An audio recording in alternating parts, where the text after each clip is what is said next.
the x2. So in your model, you have x1 and x2, x1, x2, but x1 equal to negative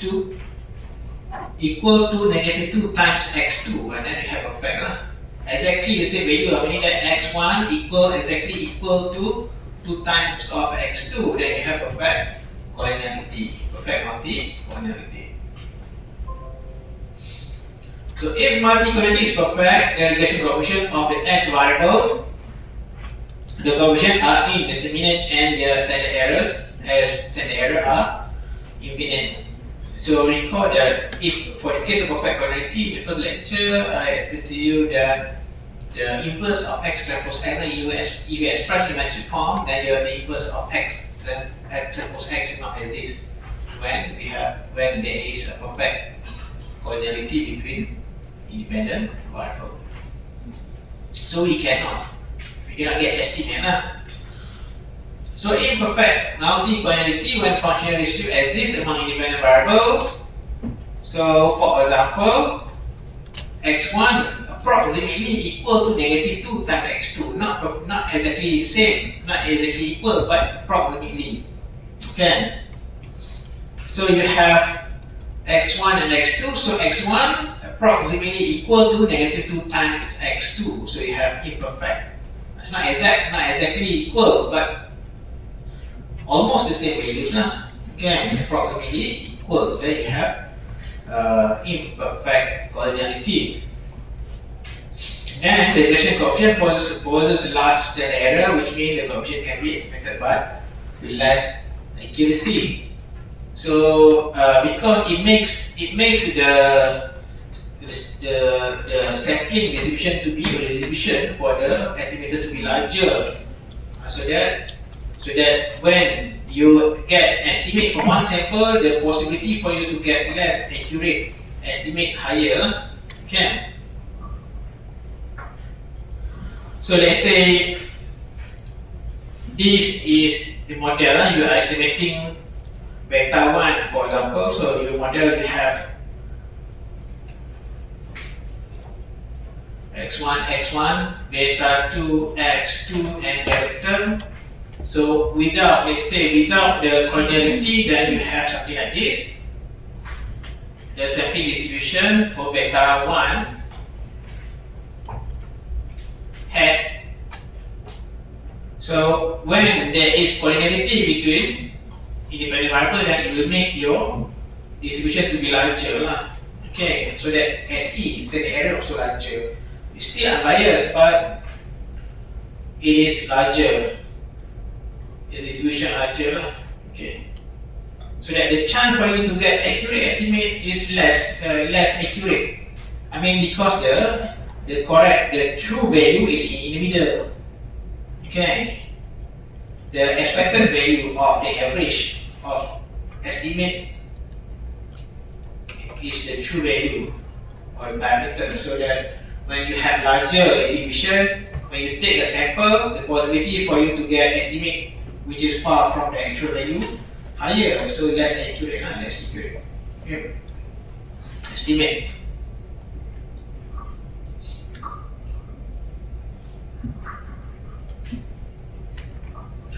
So with assumption of classical linear regression model is violated, ordinary square assume that no independent variable should be a linear function to other independent variable. Recall that each estimation pursuit of ordinary square regression provide an average value of changes in y for each unit of changes in x by holding or keeping other independent variables to be the same or remain the same value or unchanged. Okay. So if one or the independent variable is a linear function to other independent variable, hence when its value changes, the value of other independent variable also changes. As a result, ordinary square cannot estimate the coefficient of the. So normally when after we estimate, that's how we interpret, right? So you say that after you estimate, you say that when x, this beta 1 represent when x increase 1 unit, y will increase by beta 1 by holding x2 to be the same, unchanged value. Okay, but the problem is when we have linear independence between x, when x increase, x1 increase, x2 will increase or decrease because they are related. Okay, they are rejected. So we are no longer able to interpret as usual. Okay.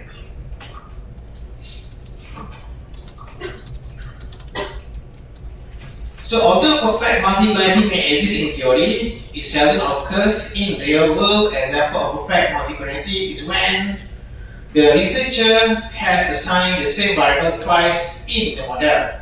So let's say you make mistake lah. So you mistakenly put the same variable twice. So this is x1 and then you put x1 again. Let's say you estimate y space c space x1 again. Okay, then you have perfect collinearity lah, because x1 you have two variables just like x1 and x2, they are exactly the same. Okay. Another example is in the case of dummy variable, when all dummies included is known as dummy variable trap. So dummy variable, we have discussed what dummy variable is just a value that we create, number that we create to represent qualitative effects. They say in the model, they say you have salary lah, you have income, and then you have other certain variable like education and so on, and then you also want to see the influence of gender, for example, gender male and female. You want to see how different gender influence the level of salary or income, monthly income obtained by different groups of people, male and female. So you can create dummy variable. Dummy variable is just value between 0 and 1. So let's say you can create dummy variable for male that the value is 1 if the data belong to male, it is 0 for female. So you can create, basically you can create up to dummy variable.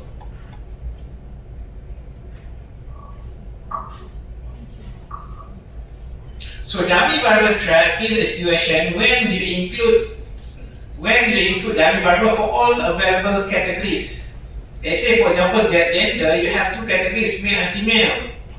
If you include dummy variable for all categories, then you have the problems of dummy variable trap. For example, you create dummy variable, so beta 3 D1 and beta 4 D2 and then the other term. So D1 for dummy variable for male, for example, and then D2 for female. So if let's say so you have data, for example, y1, and then you have x1, x2, and then let's say the data come from male, for example. Then you put 1, right? For D1, you put 1 because this observation belong to male, salary. Okay, for this percent, let's say, you have data for different percent, 100%, for example. So the first one, let's say male, then you put 1. And then you also can create a variable for female as well, meaning that you put 1 if it is female, 0 for if not female, otherwise. Okay. So if this one, then this one supposed to be 0 lah, because this person is male, so it cannot be 1. Okay, it cannot be both lah, either one. Okay, so it can belong only to any of the group. It cannot be more than one group. Okay, so if this person is male, then 1, 0. If there's a second person is female. So this is male, female. So you have x1, the second variable, second observation lah. Number 2. So you put what? So x2, number 2, female. So you have 0. Alright. So this one 1, this one 0, and then so on lah. Let's say. And so on, you have female again, female. So you have 1, 0. Let's say the next one, male. So you have 0, 1, 1, 0, and so on. So if you, later we start dummy variable, we have one topic to discuss on dummy, the use of dummy variable. So when we include dummy variable in the model, normally we cannot. If we have beta 0, the common intercept in the model. If we have beta 0, the intercept in the model, this one, then you cannot include dummy variable for all categories. Why? Because you recall that what we discussed before, if you express your data in matrix form, your X matrix, the first column all equal to 1 because that represents beta 0.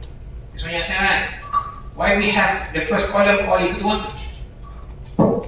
So the first column all equal to 1 because we have beta 0 in the equation. Okay. We have intercept beta 0. That's why we have the first column all equal to. So I hope you understand, huh? Okay. The problem is when you create a variable and you include that variable for all categories, what happens? This plus this equal what? So D1 plus D2, then it will create a new variable, a variable that all equal to 1, because this one plus this, then we have 1, 1, 1, 1, 1, all 1. That is equal to the first column. Okay, you have the first column all equal to 1, so you have linear dependence there. That is the first column equal to the sum of dummy variables. So that's what we call as dummy variable trap. That is dummy variable trap. Okay. So that us on the topic of dummy variable trap, I will show you now. So you cannot. If you have normal beta 0, you have the set beta 0, then you cannot include that variable for all categories. You have to exclude one category. For example, this one, male and female, you can only include that variable for either one, male or female, either one. You cannot put both. If you want to put both, you have to take out the intercept beta 0, so that you don't have linear dependence. Okay. But normally we keep the intercept. But it's possible. You can. The way that then if right now you want to discuss. I think for those who have taken my types analysis before, right? We did some for seasonal variation with model seasonal variation, right? So we can either include dummy variable for all season, or we can remove. We can include. I mean, we take out one, we just include less one. You remember the one, you haven't taken next time. Get it. Okay. So that's what we call dummy variable trap. One dummy variable trap is a situation when you include dummy variable for all categories, so that the sum of all dummy variable all equal to 1, which is equal to the first column in the all equal to 1. Again.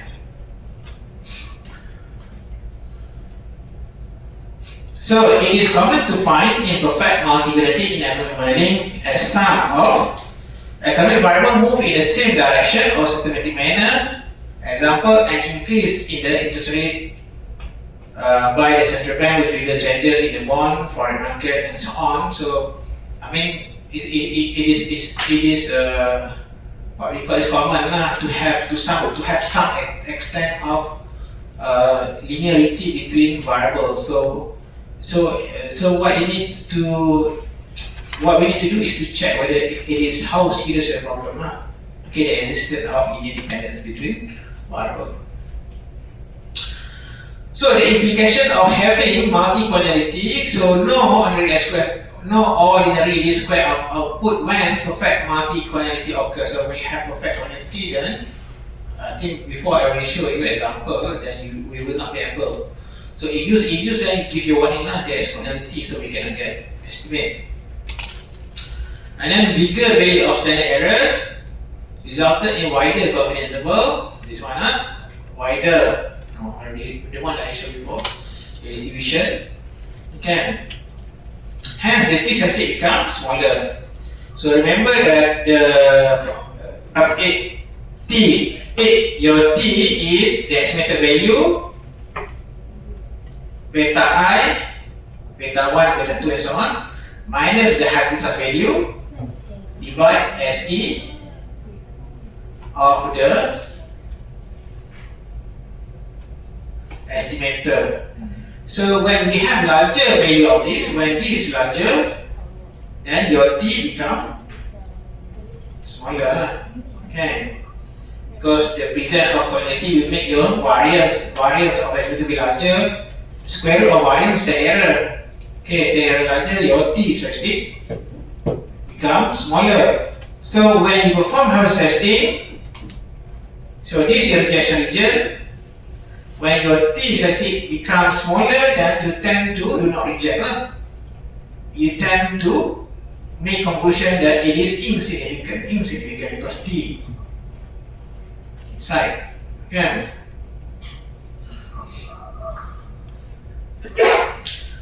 So the estimator is sensitive to any changes plus ada or minus a few sample made to sample size of insignificant variable. And then the last one, estimate has wrong sign when we expect it to be positive, but when you estimate you get negative. Two different. Okay, so later we have an example. You can see that when we expect it's supposed to be positive, but when we estimate you get negative. So that can be an indication or present of collinearity between independent variables. So instead of a positive sign, the value may have a negative sign, or you expect negative but you get positive. So how to check for the presence of multicollinearity?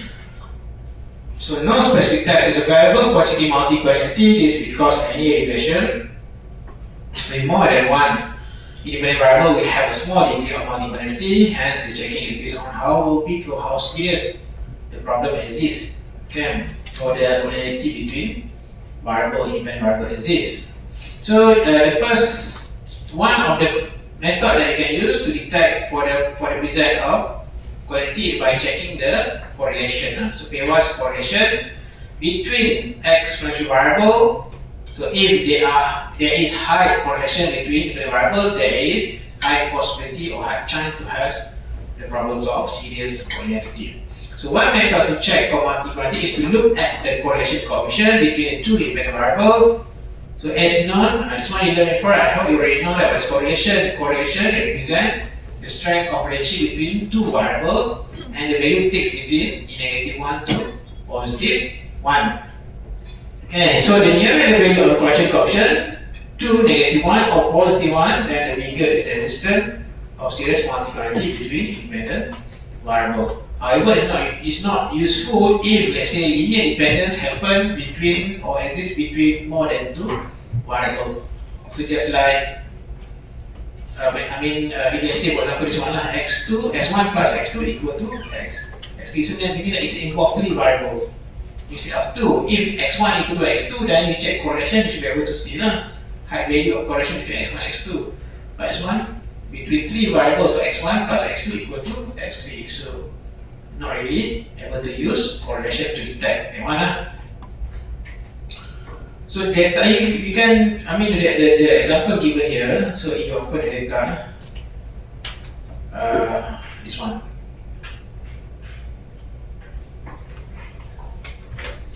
So this, we have the example, why two variable? This is this one. This one.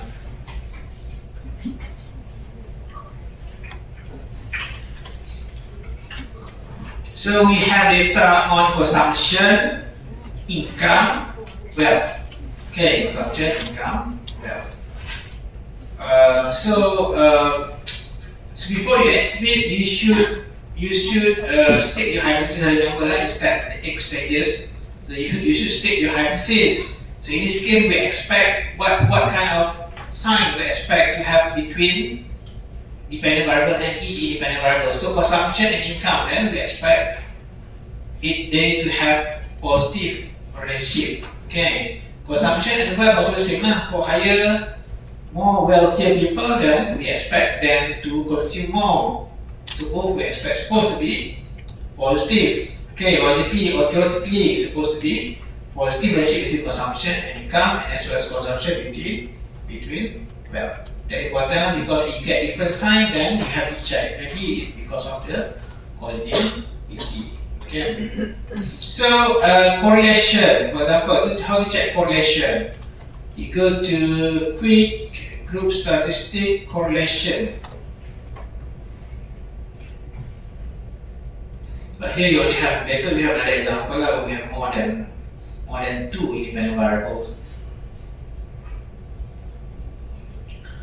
Correlation between, so here we are concerned with the about relationship between independent variables, not between independent, between independent, so we can check the total income and wealth, the LTH.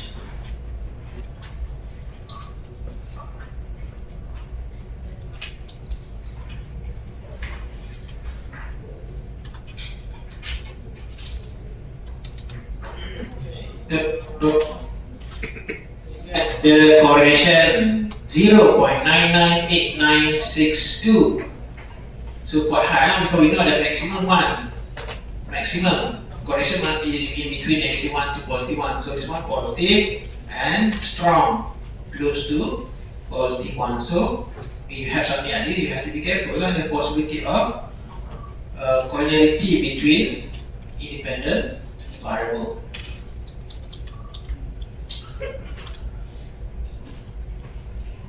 So the P1 correlation, one method to check for multiplication is to look at the correlation coefficient between the two independent variables, as known R lies between -1 and +1. The nearer the value of correlation coefficient to -1 or +1, the bigger is the existence of the multiplicity between the variable. Okay, this one at 24, so that's 2.3.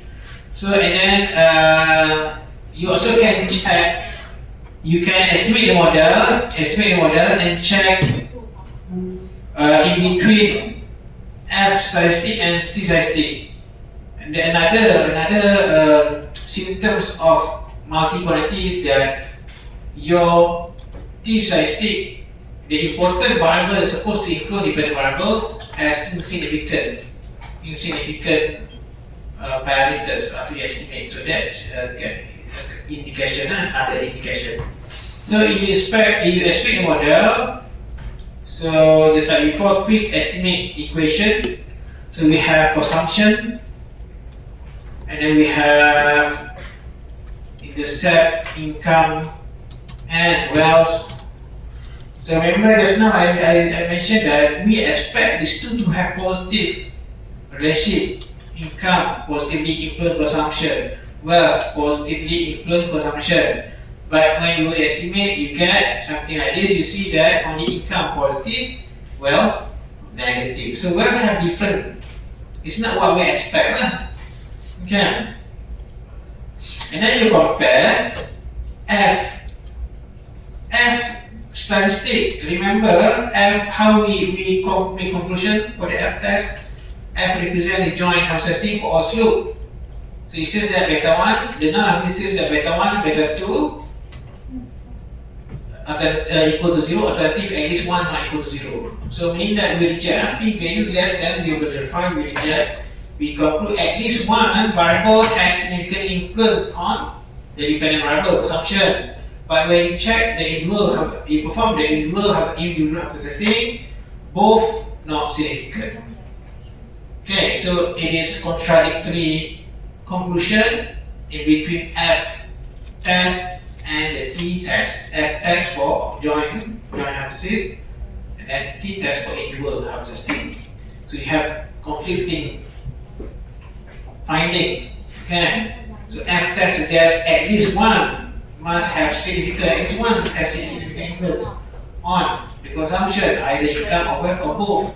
But when you perform the test individually, the value greater than 0.05, each of them has insignificant influence on consumption. So you have different conclusion. So that's actually implication of multi-collinearity.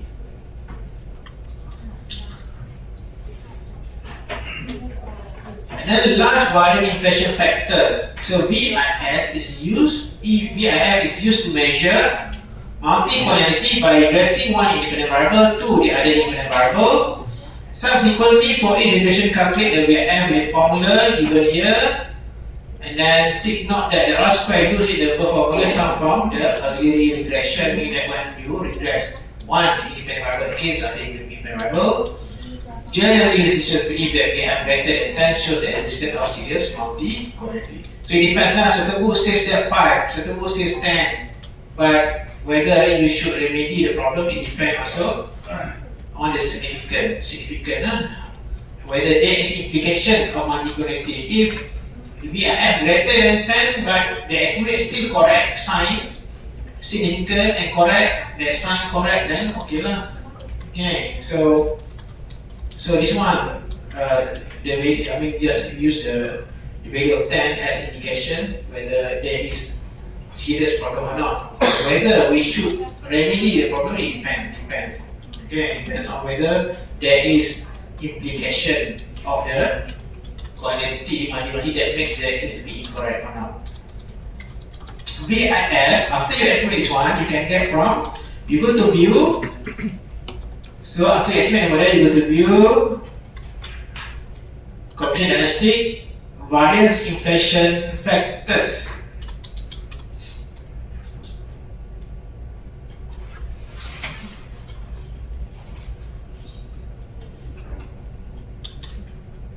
Okay.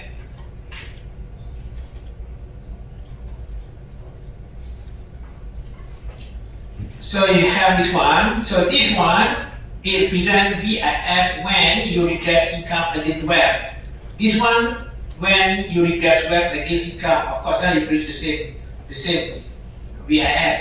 Okay. So maybe this one will show you how this value is obtained. For example, okay, this one is same equation 1. When you regress one independent variable against other independent variables. So for example, income, you regress as income is used as dependent variable. The independent variable originally is used as dependent variable. Regress against the remaining independent variables. Okay, understand? So one of the independent variables is used as a dependent variable, regress against the remaining independent variables. So in this case, we only have two independent variables, income and wealth. So in this case, you get income to gain wealth. So you get R squared, this R squared, and then using this formula, so 1 over divided by 1 minus R squared, so you get the VIF just now. VIF we get just now about 500 or around 500, 400 something. Okay, so just now when we, so in EViews you do not need to use this one because you can easily get VIF here. But how this value is obtained? It's obtained by regressing each of independent variable against other independent variables. So you get, for example, income regress against wealth, you get this one 0.997929. So 1 divided by the formula 1 divided by 1 minus this, and then you get this one 482. And then if you regress wealth against income, of course because the other two things you just change dependent and independent variable. So wealth become dependent, income become independent. Of course you get the same R square and then the same VIF. Yeah. If you have more than 2, then you get different. This one because you only have 2, then you get the same VIF. Okay, later example you see that when we have if more than 2, then you have different value of VIF because each independent variable regress against other remaining independent variable.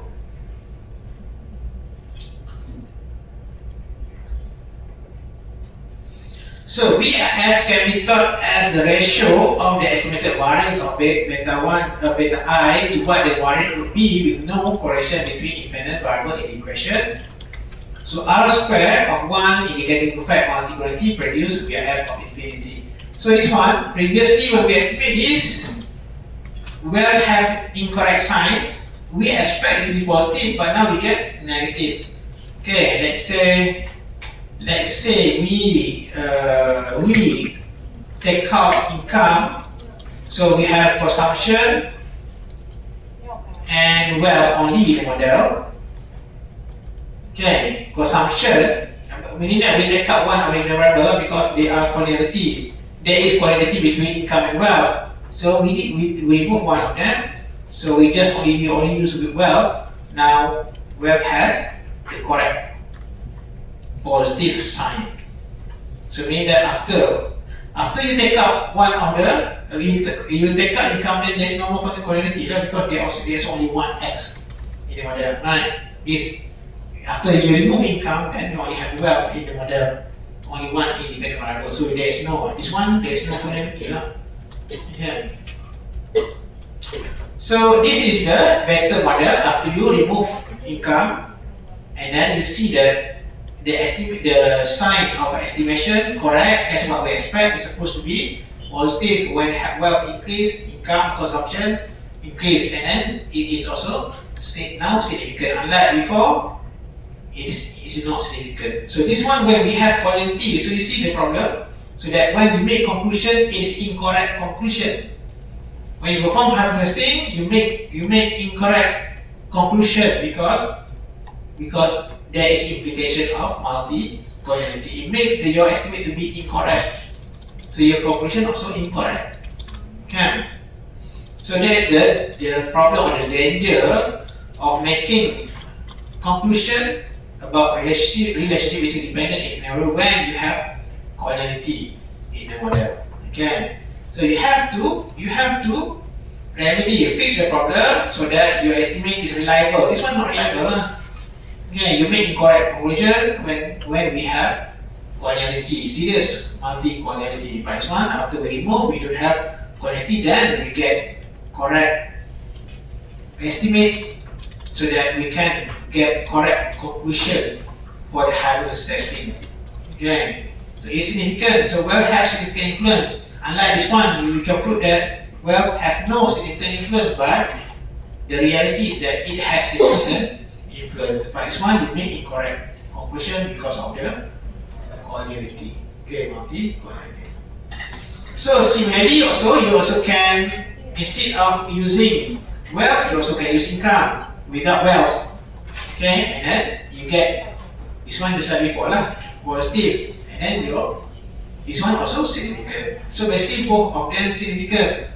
Both of them significantly influence the consumption. Both income and wealth significantly influence consumption. But when we put them together in a model, then we have incorrect conclusion. We say that both do not significantly influence, but they are each of them significantly have significant influence on the consumption.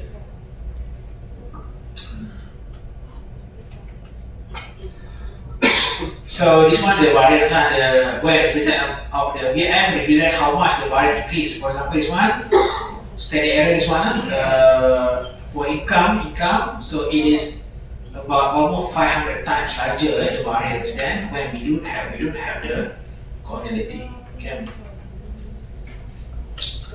So this example that we did just now. This is how so you compare a square height by interval estimate have a wrong sign, which we expect to be positive but then negative. So overall test shows the model is significant, however none of the coefficient is statistically significant. The overall test represents the F test, the overall test, the F test. It refers to the F test. So this one when you increase income against wealth and then you get a square, you calculate the BIF, you get around 500. Okay, the one just now in the you get 400 something, 480 something.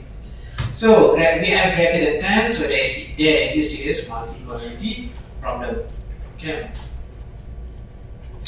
Now, two important points should be emphasized. First, multi-causality does not cause the regression coefficient to be biased. Means that the average of all possible estimates still equal to the true value of parameter. Okay, the middle, the center of the distribution still equal to the true value of parameters. It's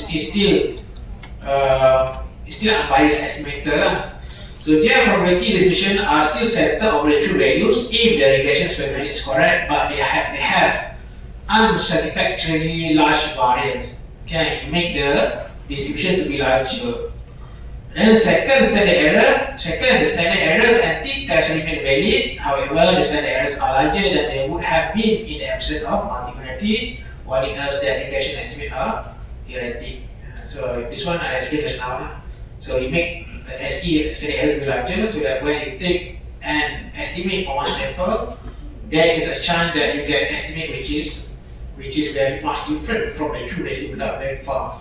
Okay, so it is inaccurate estimate.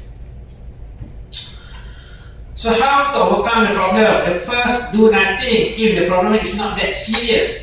When you estimate, before you estimate, you identify first what the sign of relationship is supposed to be between dependent variable and each of independent variable. If after you estimate, you get a significant and the sign correct, and then it's okay lah. You can just do not worry lah, because it's still significant. Okay, meaning that there is no the presence of multi-quantity does not make your estimate to be incorrect. Okay. So your equation will have good explanatory power and suffer no problem other than artificially high standard error if the only problem is multi-quantity. Coefficient estimate will be unbiased, and if you simply drop any other variable, you may run into the problem associated with omitted variable. So you have to wait which one is more useful. So if let's say you have two variables, and then there has some degree of connectivity between independent variable, but the estimate is still correct. The estimate is still correct, significant, and so if you remove, although correlation quite high between the two variables, if you take out both are important variable, then you have the problems of what we call that omitted variable bias.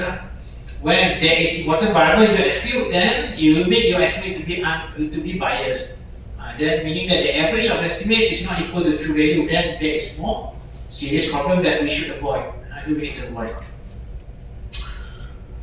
So some conclusion argue that if the model is otherwise okay, then just ignore the problem. Multi-quantity increase the standard error of the estimation, hence making the t-statistic become smaller.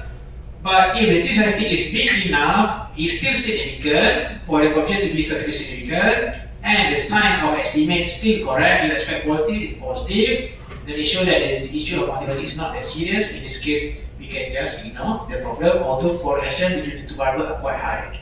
It's quite high level, and it does. I mean, the estimate is still okay, then you can just ignore the problem.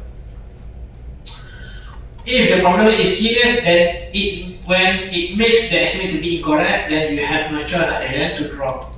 Okay, you have to remove, just like what we did just now. We take out one from the model. Okay, so drop one or more of the coordinate variable.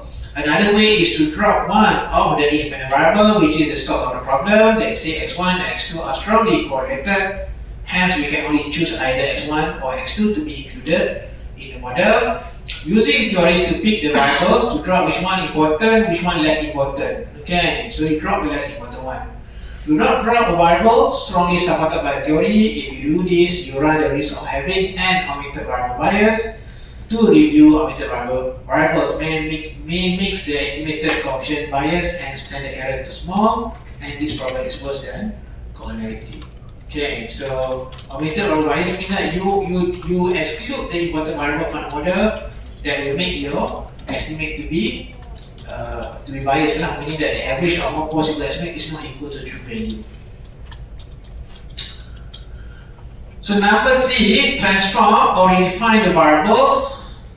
Sometimes the existence of multi-quantity could be the result of misspecification of the model. For example, if you get to this example, so our dependent variable is cars. Its number of cars sold annually, and then independent variable income, annual household income, and then another one is annual price of new cars. Okay. So because this data is annual data, so and then it is the price. Okay, as well as the amount of money income. So we know that these two variables, in terms of value, every year it will increase due to inflation. due to inflation, these two variables, the value will increase every year. So just like it has trend line increase. Okay, so because of that, because of both increase, it's just like they are related. It's just like they are related. They are not related actually, but because both increase. Okay, both increase due to inflation. So income and price will strongly correlate over time because both of them increases as a result of inflation. Hence, we need to design the model to take into account the effects of inflation in order to solve the problem of multi-equality. The way is by substituting the income and price with the inflation-adjusted income and price variable. So another slide I provide how you can adjust data for inflation. Instead of using nominal, use real value. Okay. Instead of nominal, use real value so that you remove the influence of inflation. So for example, this one lah, you have data, income, nominal value of income, you convert using CPI to convert to be a real income, and then after you convert, then use in your regression model, use the real income instead of nominal, so that you remove the influence of. So this one you can read lah. So basically you can see that after you adjust, you can see that the amount of increase is not as large as nominal. Okay, because it take into account the price at the fixed period of the year. Okay, this year.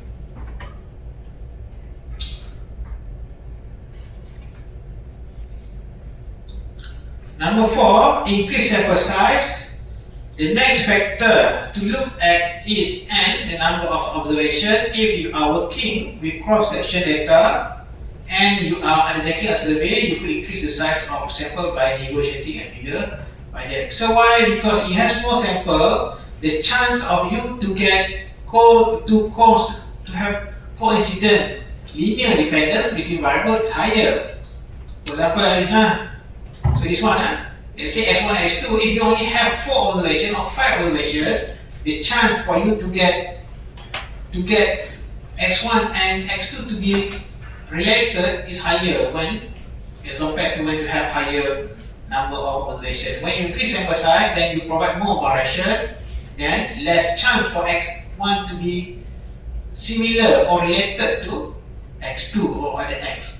Okay, so by providing more observation, increase sample size, it reduces the chance for you to have coincident relation or linear dependence between independent variables. Okay, so if possible, use larger sample size compared to smaller sample size. So if you are working with time series data, you may be able to increase the sample by working with shorter time interval for the data, for example, quarterly or even monthly data instead of annual data. Increasing the data will provide more information for the least square procedure. Okay.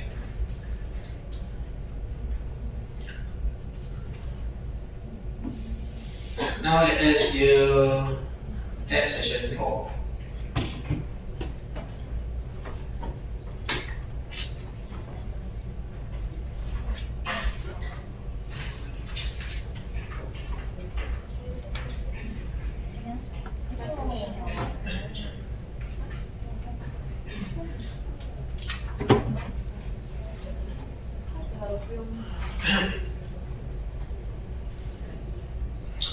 So you have to understand this one. If they say the test of an exam now, so it's not only calculation or interpretation of output. It's also possible some question also ask you to explain. For example, like this one, so explain, but it won't be what you call that. It's quite likely that I ask you something or deliver in additional because of our book exam, right? So you ask this question, then you just copy. So I have to ask different way, okay, to explain. Okay. So try to explain this one already discussed before. What's the difference between perfect multi-quality and multi-quality? Perfect quality when you have exact matching between independent variable. Multi-quality either both lah, perfect or imperfect. So perfect when two or more independent variables have a perfect linear relationship. The correlativity exists when two or more independent variables are highly correlated. Explain why multi-correlativity is a problem for ordinary least square estimation. Multi-correlativity exists when two independent variables are highly correlated. Each loop estimate in an ordinary least square regression give the average change in y for a unit change in x, holding all the other independent variables constant. When one independent variable is highly correlated with another, then when one variable changes value, so does the other. In such situation, it is difficult for the ordinary square procedure to estimate the slope for either independent variables. The slope coefficient of the multi-correlated variable will have larger standard than if there were not any multi-correlated. Number 3, rank the following model, listing the model most likely to have multi-correlated problem. So for this question, you need to focus on independent variable because multi-correlativity is the problem when we have linear dependence between independent variables. So not really about the dependent, but between independent. So this one between the first model, between wealth and income. So we can expect that to some extent both will have relationship because both have higher income will have better wealth.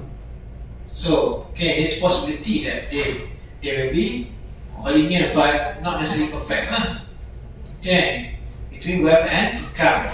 Number 2, so number of bond used, number of product used, price. So, assuming that number of product used is just the same as saying each bond has one product, so then you have x1 equal to x2. Exactly equal. Right, if I say each of one there is one product used, then meaning that between these two, price okay lah, price will not have correlativity, linear dependence between these two, but these two, they are exactly the same. They say this is x1, x2, x3, so x1 equal to x2. So you have perfect correlativity lah. Yeah. So number 3, so money spent on advertising, average rating by fairness film critic, judgment variable is 1 if actor in the film has previous one. So this one quite, there are exactly 3 different variables. So quite unlikely to have correlativity between these variables, independent variables. So basically, if you rank the chance of having serious problem of correlativity, the first one B lah. B is because we have perfect correlativity, and then followed by A. The positivity have quite high between wealth and income, but not necessarily perfect. And then the C is the last one. Okay. So number 4, when looking at the regression result, what symptom signal multiplicity? So just remember that now you compare F, the result of F test and T test, you get conflicting or different conclusion, then that is one of the symptoms. And then the sign of estimate, you have different sign. You expect to be positive, you get negative. That is a possible indication of multi-correlativity. Okay, although not necessarily.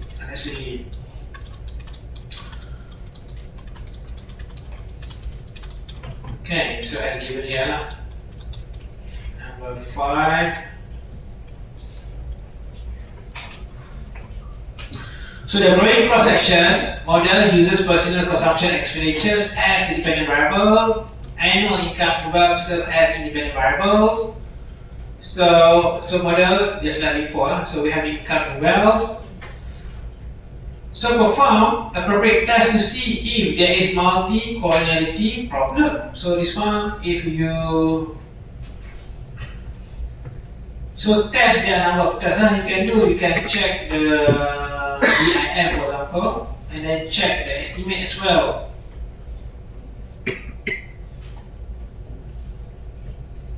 So before you estimate, I mentioned before, you have to identify first what is your prior expectation about relationship between dependent and independent. So consumption and income positive. Consumption and wealth supposed to be positive as well. And then you estimate and then you check whether both positive or not, and significant or not. Okay. So if you this one, if you check correlation, for example, just like before, so the data given here, number 5. Question number 5.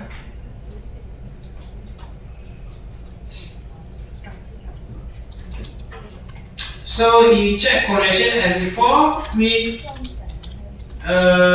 group statistic correlation.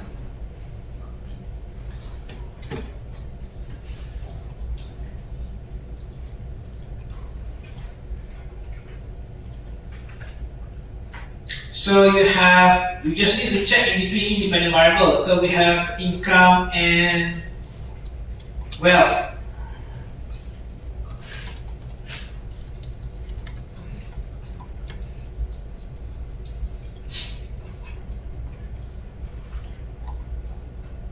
Okay, so it is 0.81.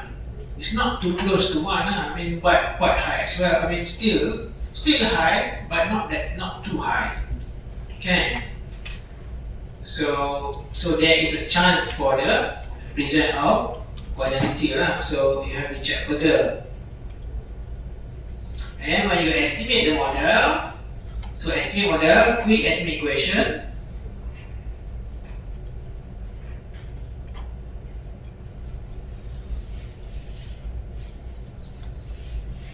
So you have dependent variable consumption, space C, space income, space wealth.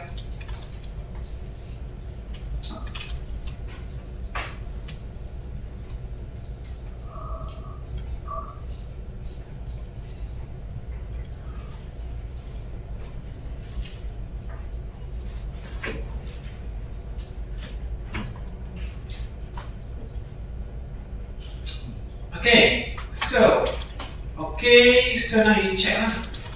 This one we expect to be positive. Yes, it is positive. This one we expect to be positive. Yes, it is positive. And then you compare F statistic. It is the overall significant test. It is significant. And then you check in dual statistic. It both significant. So meaning that it does not that there is no symptoms of multi-causality for this data. There is no symptoms of multi-causality because what we expect, sign all okay, and then F and T, they are consistent conclusion. Okay, consistent. So there is no symptoms of causality. And then you check, if you check BIF, you regress income against wealth, you get R square, and then use the formula, you will be able to get this one. So you go to view, coefficient diagnostic, variance equation vector. So 2.9, so quite small, because it will be small value. Okay, less than, if you use 5, less than 5, some say 10, less than 10. So both less than. So meaning that, there is no, I mean, there is to some extent, to some degree of the correlation between wealth and income, but it's not that serious problem. Okay, because the correlation 0.8 is quite high, but there is no implication. There is no serious implication of multiplicative on the estimate. Okay.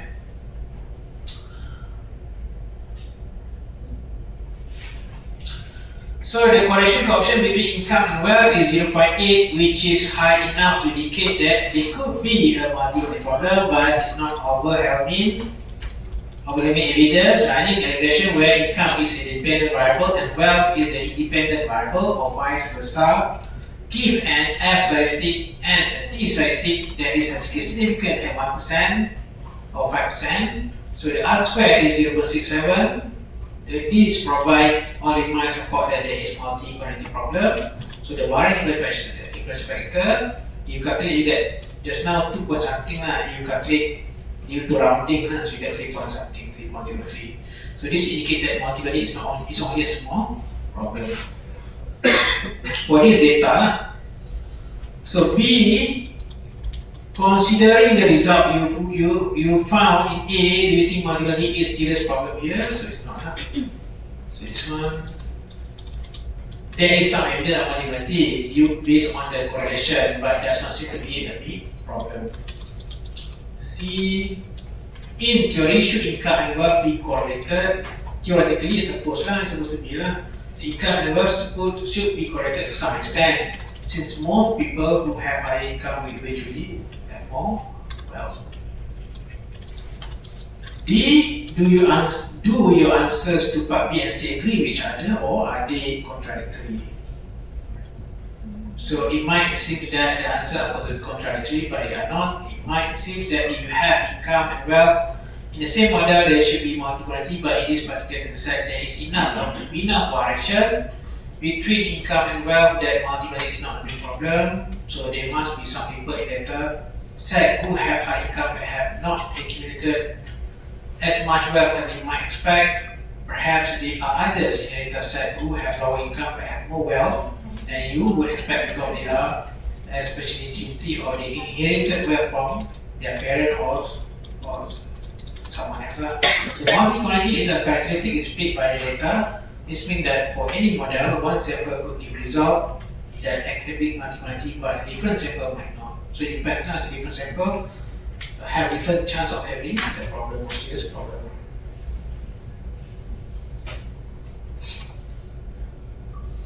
Now, question number 6. So now we have another example. Dependent variable, new passengers cars sold. So this is the annual data. And then, so this is the number of cars, the sales of cars in thousands units. And then X1 is CPI for new cars category only. X2 CPI price index for all items. Okay, and then X3 the personal disposable income, and then X4 interest rate. And then X5 employed. So now again, you expect before you estimate, you identify your prior explanation whether you expect positive or negative relationship between variables. So why the sales and CPI price, you expect positive or negative? The price, when price increase, you expect sales to reduce or increase? Price increase, sales decrease, so negative. So you expect to be negative. Number 2. This one CPI as well, price as well, but it's only for all items. Number 2 is price for car only for cars category, only for car. Number 2 is another price index, but it is for everything, all items. So it's the same now. We expect to be negative. When price increase,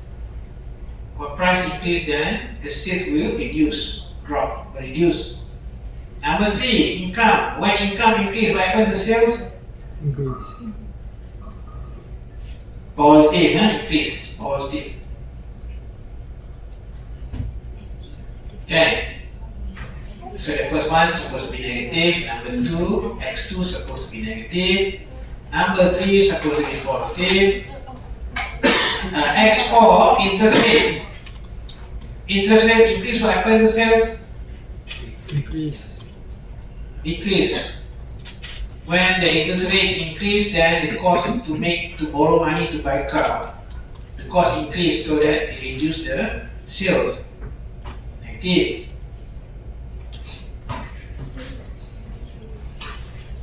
This one, number of labor force. More people work, then sales will increase. More people that work, that they are working, then we expect the sales will increase. So negative, positive, negative. Right? Negative, positive, negative, positive, okay. 2 positive, 3 negative. So obtain 6A obtain on the least square estimate of the model. So this one we close first. So use the navigator.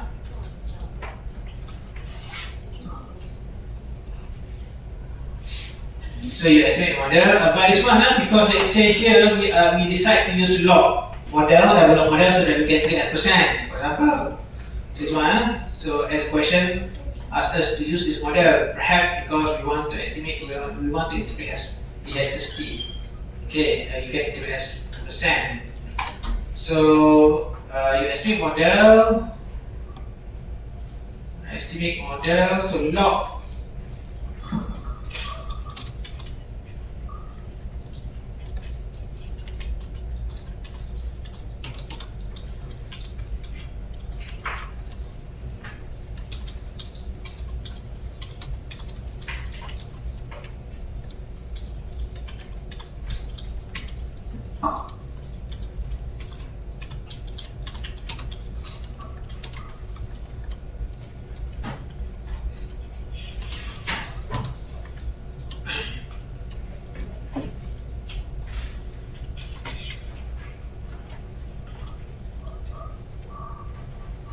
Okay, so log y space c, log x1, log x2, log x3, in between put space, log x4, log x5.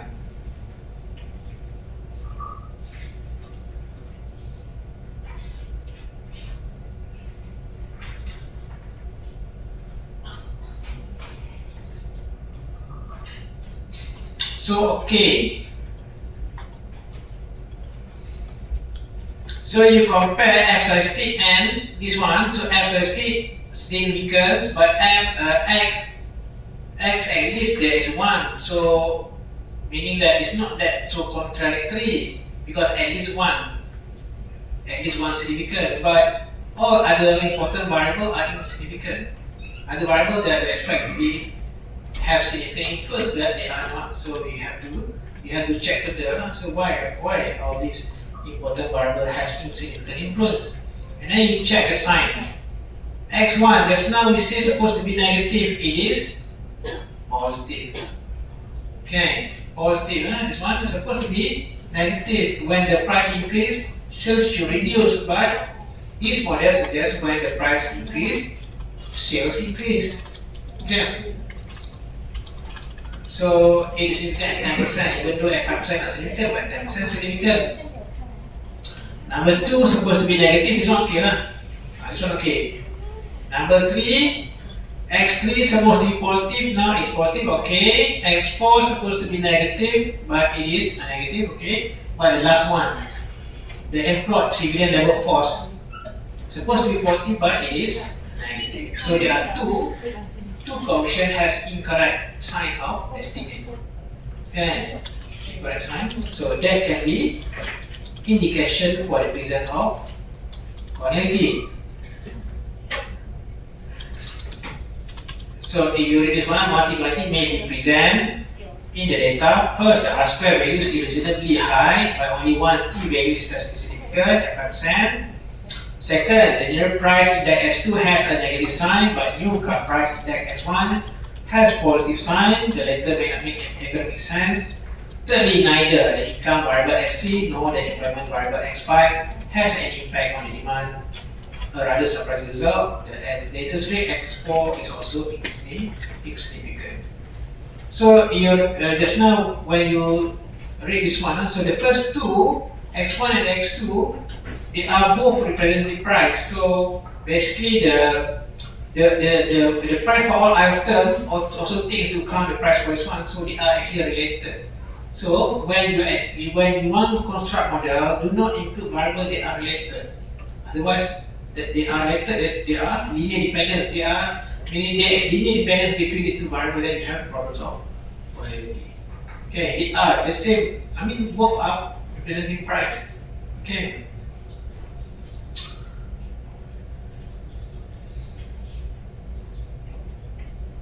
And then, is there multiplicativity in the model? How do you know? I think that one we just read this one. Okay, number C. If there is quantity, estimate the variance auxiliary regression and find out which of the x variable has highly collinear. So this one, after you estimate, you go to view, then stick VIF, check VIF.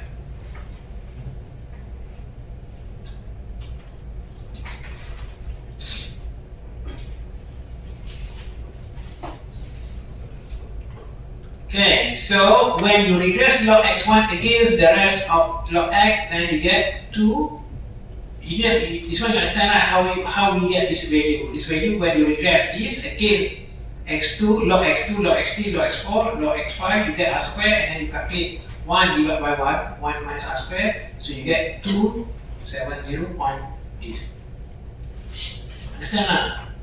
Okay.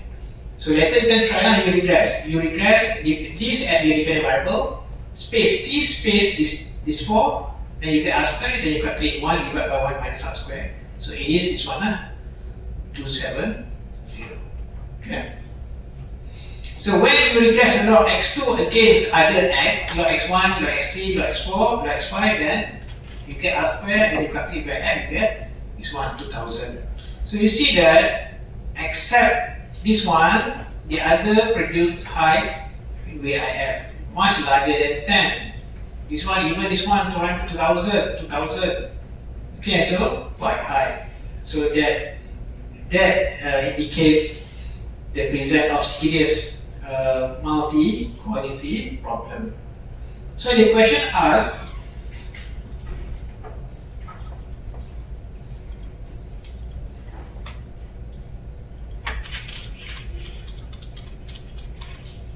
okay, so later you can try one you regress. That's what the question says. The auxiliary regression. The various regression means that when you regress log each of log x against other log, the remaining x, and then you calculate the VIF. But if you then you just can get the VIF by getting from here, you go to here and then just VIF. Okay. So this we have, and then the next question. Now, because there is serious quality, so you have to remedy the problem in order to get reliable result of estimate and then the result of hypothesis testing. Then you need to remedy the problem. How to remedy the problem? You have to take out some variables, so that you reduce the problem solve. You reduce the seriousness of the collinearity between the independent variable. So now the question, which variable you should exclude? Now you have to decide. Okay, that can be done by inspecting correlation, cross correlation. So you go to quick. Okay, maybe you can click control and select all. Okay, now because we cannot use this one. We need to check correlation between log. Okay, so you go to quick. Group statistic correlation.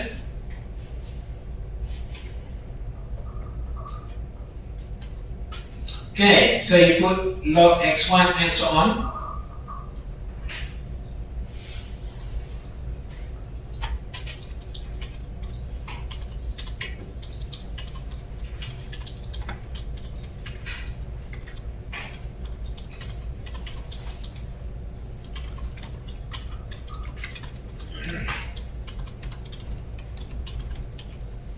So log x1 space log x2 and so on up to log x5. Okay, so now you get your cross correlation table, and then you inspect which one has high correlation, which one is highest correlation. Okay, so this is the same table given here. So now you can check that between x3 and x5 has quite high, between x3 and x2 as well, and then x1 and x2. So this one makes sense. Now this one we can expect this one x1 and x2 because they are both are price variables, so they are related. So that's why we get high 0.996. So this definitely you should take out one because both are price. So you should take out. You should remove either one, x1 or x2. Okay, then for this one, height between x3 and x5, between x3 and x2, so it's better to remove x3, x3. Because if you remove x5, you still have height between x3 and x2. Okay, if you remove x2, you still have correction between x3 and x5. So we can try to remove x3 and any of x1 or x2. So notice that the civilian employment x5 and disposable personal income x3 are likely to move together. Similarly, the consumer price index x2 and disposable personal income x3 are likely to move together. Thus, the disposable personal income x3 can be dropped from the model. Since the two price index x1 and x2 are also likely to move together, one of them can be dropped. So if we re-estimate the model, this one estimate by removing, let's say now we decide to remove x3 because x3 has high correlation between x3 and x5, x3 and x2. So it's better to remove this one because if you remove x5, then you still have between x2 and x3. If you remove x2, you still have between x3 and x5. So you remove x3. And then x1 and x2, you should only choose one because both are price. They are related. So let's say we remove x2, you only have x1 and x1, x4 and x5. Okay. So this one you cannot ignore the problem because the problem has made your estimate to be incorrect. You have to do something to remedy the problem. Otherwise, your conclusion is incorrect.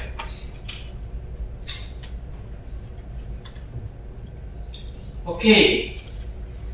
So this one, check again. Your log x1 now negative.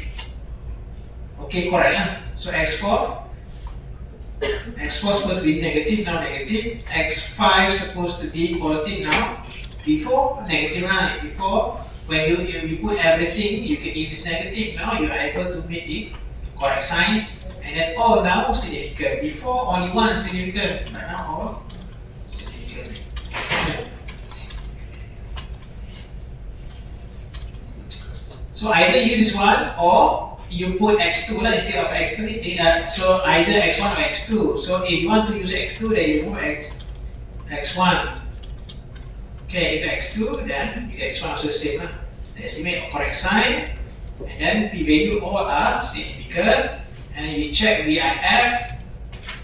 Although it is greater than 10, but the problem does not, the collinearity does not make your estimate to be correct. So this one okay lah. Okay. So you can, this fine, even though the VIF greater than 10, but the estimate are all correct as what we expect and then significant, then okay lah. Okay, I need to fix the model further. So that's how you identify the problem, detect the problem of multimodality, and then remedy the problem if the problem has made the estimates be incorrect.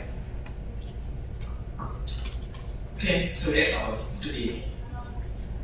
This one you can read this one the estimate. Okay, so you can go home now.